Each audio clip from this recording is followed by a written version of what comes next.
May 6, Ruth 2:1 through Ruth 4:22. There was a relative of Naomi's husband, a man of great wealth, of the family of Elimelech. His name was Boaz. So Ruth the Moabitess said to Naomi, "Please let me go to the field and glean heads of grain after him in whose sight I might find favor." And she said to her, "Go, my daughter." Then she left and went and gleaned in the field after the reapers.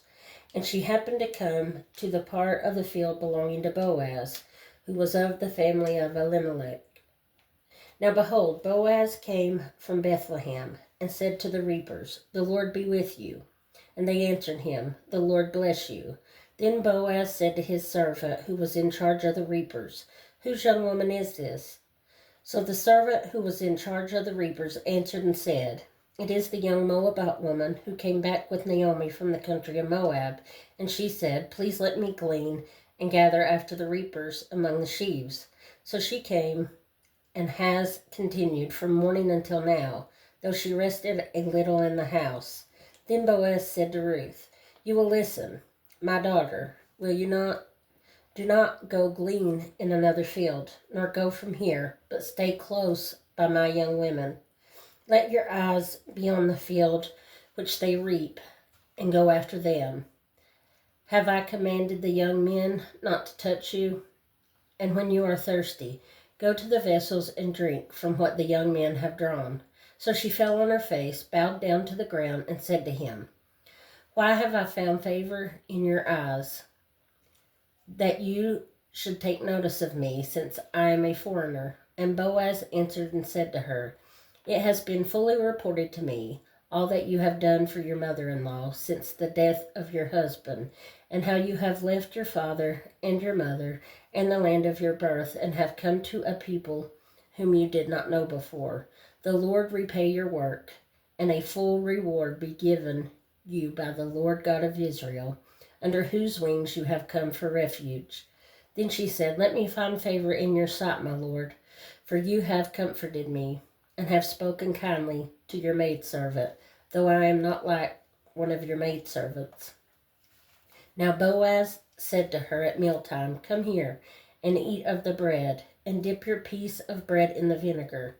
So she sat beside the reapers, and he passed parched grain to her, and she ate and was satisfied, and kept some back.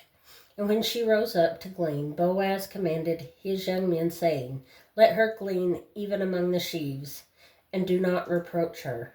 Also let grain from the bundles fall purposely for her. Leave it that she may glean, and do not rebuke her." So she gleaned in the field until evening, and beat out what she had gleaned, and it was about an ephah of barley. Then she took it up and went into the city, and her mother-in-law saw what she had gleaned. So she brought out and gave to her what she had kept back after she had been satisfied. And her mother-in-law said to her, "Where have you gleaned today? And where did you work? Blessed be the one who took notice of you." So she told her mother-in-law with whom she had worked, and said, "The man's name with whom I worked today is Boaz." Then Naomi said to her daughter-in-law, "Blessed be he of the Lord, who has not forsaken his kindness to the living and the dead." And Naomi said to her, "This man is a relation of ours, one of our close relatives." Ruth the Moabitess said, "He also said to me, 'You shall stay close by my young men until they have finished all my harvest.'" And Naomi said to Ruth, her daughter-in-law, "It is good, my daughter, that you go out with his young women, and that the people do not meet you in any other field." So she stayed close by the young women of Boaz to glean until the end of barley harvest and wheat harvest, and she dwelt with her mother-in-law. Then Naomi, her mother-in-law, said to her, "My daughter, shall I not seek security for you, that it may be well with you?" Now Boaz, whose young women were with you, Now Boaz, whose young women you were with, is he not our relative? In fact, he is winnowing barley tonight at the threshing floor. Therefore wash yourself and anoint yourself. Put on your best garment and go down to the threshing floor. But do not make yourself known to the man until he has finished eating and drinking. Then it shall be, when he lies down, that you shall notice the place where he lies, and you shall go in, uncover his feet, and lie down, and he will tell you what you should do. And she said to her, All that you say to me I will do. So she went down to the threshing floor, and did according to all that her mother-in-law instructed her. And after Boaz had eaten and drunk, and his heart was cheerful, he went to lie down at the end of the heap of grain. And she came softly, uncovered his feet, and lay down. Now it happened at midnight that the man was startled, and turned himself, and there a woman was lying at his feet. And he said, Who are you? So she answered, I am Ruth, your maidservant. Take your maidservant under your wing, for you are a close relative. Then he said, Blessed are you of the Lord, my daughter, for you have shown more kindness at the end than at the beginning, in that you did not go after young men, whether poor or rich. And now, my daughter, do not fear. I will do for you all that you request, for all the people of my town know that you are a virtuous woman.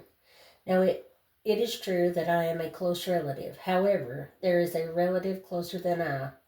Stay this night, and in the morning it shall be that if he will perform the duty of a close relative for you, good, let him do it. But if he does not want to perform the duty for you, then I will perform the duty for you. As the Lord lives, lie down until morning. So she lay at his feet until morning, and she arose before one could recognize another. Then he said, Do not let it be known that the woman came to the threshing floor. Also he said, Bring the shawl that is on you, and hold it. And when she held it, he measured 6 ephahs of barley, and laid it on her. Then she went into the city. When she came to her mother-in-law, she said, Is that you, my daughter? Then she told her all that the man had done for her, and she said, These 6 ephahs of barley he gave me, for he said to me, Do not go empty-handed to your mother-in-law. Then she said, Sit still, my daughter, until you know how the matter will turn out, for the man will not rest until he has concluded the matter this day. Now Boaz went up to the gate and sat down there, and behold, the close relative of whom Boaz had spoken came by. So Boaz said, Come aside, friend, sit down here. So he came aside and sat down. And he took 10 men of the elders of the city and said, Sit down here. So they sat down. Then he said to the close relative, Naomi, who has come back from the country of Moab, sold the piece of land which belonged to our brother Elimelech. And I thought to inform you, saying, Buy it back in the presence of the inhabitants and the elders of my people. If you will redeem it, redeem it. But if you will not redeem it, then tell me, that I may know. For there is no one but you to redeem it, and I am next after you. And he said, I will redeem it. Then Boaz said, On the day you buy the field from the hand of Naomi, you must also buy it from Ruth the Moabitess, the wife of the dead, to perpetuate the name of the dead through his inheritance. And the close relative said, I cannot redeem it for myself, lest I ruin my own inheritance. You might redeem my right of redemption for yourself, for I cannot redeem it. Now this was the custom in former times in Israel concerning redeeming and exchanging. To confirm anything, one man took off his sandal and gave it to the other, and this was a confirmation in Israel. Therefore the close relative said to Boaz, Buy it for yourself. So he took off his sandal, and Boaz said to the elders and all the people, You are witnesses this day that I have bought all that was Elimelech's, and all that was Chilion's and Mahlon's from the hand of Naomi. Moreover, Ruth the Moabitess, the widow of Mahlon, I have acquired as my wife, to perpetuate the name of the dead through his inheritance. that the name of the dead may not be cut off from among his brethren and from his position at the gate. You are witnesses this day. And all the people who were at the gate and the elders said, We are witnesses. The Lord make the woman who is coming to your house like Rachel and Leah, the two who built the house of Israel. And may you prosper in Ephrathah and be famous in Bethlehem.